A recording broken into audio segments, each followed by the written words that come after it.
Ассалаумағалейкум құрметті көрермендер, сіздермен бірге Дакш кетеді. Бүгін біз өздеріңіз көргендей достар, қалай каналға шапка қоюды көрсететін боламыз. Ал кеттік. Короче, міне достар, мен так достар, қазір күте тұрмыз. Шағын ғана жарнама. Давайте лайк бас канал жазып отырақ достар, потом видеоның соңында өз инстаграмын қалдыратын. Описанияға кірсеңіздер, инстаграм тұрады достар. Міне көрдіңіздер ма? Былай қарасаңыздар, міне бағана ссылкамен кіргенде былай тұрады сіздерде. Ал қазір үш точканы басасыздар, потом кіресіздер ссылкаға, потом үш точканы басасыздар и жоқ, бұл жер емес. Міне мына стрелканы басасыздар, ішіндегі стрелка үш точка болып тұрады. Соны басасыздар, версия ПК деген таңдайсыздар. Потом міне достар, үлкейді ПК сияқты кәдімгідей. Потом тұрастарды ашылған соң давайте достар, лайк басамыз, 30 подписчикке жетсек, бірақ подписчик қыл. Міне достар, мен суретін тұрғанда, оны басасыздар.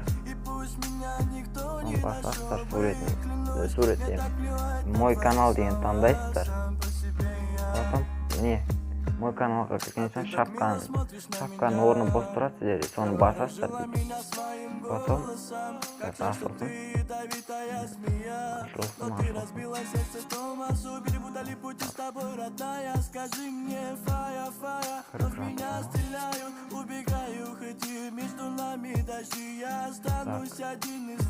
Галерея дегенді басасыздар достар. Галереяны басасыздар. Ваши фотографии, такой фотографии.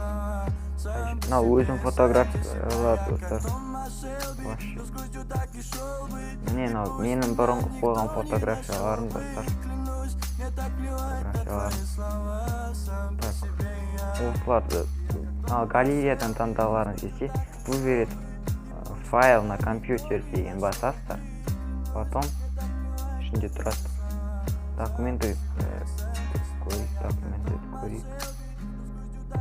Потом мындан галерея дейін таңдай. Потом достар Дакш KZ дейін таңдайсыңдар да, например мен мынаны битесіңдер деп таңдайсыңдар да, анда қоя саласың. Толады, все достар. В общем, отмена етсек бізде тұр екен. Толған соң анда шапкаларыңыз пайда болады достар. Давайте осы видеоға бір 15 лайк жинапсақ, содан кейін достар тағы да видео шығаратын боламыз. Достар, мына жерде міне менің инстаграмым шықты, жазылып кетіңіздер.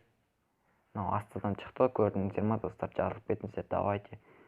В общем, осымен видео аяқталды. Давайте, всем пока. Бәрі описанияда болады. Давайте.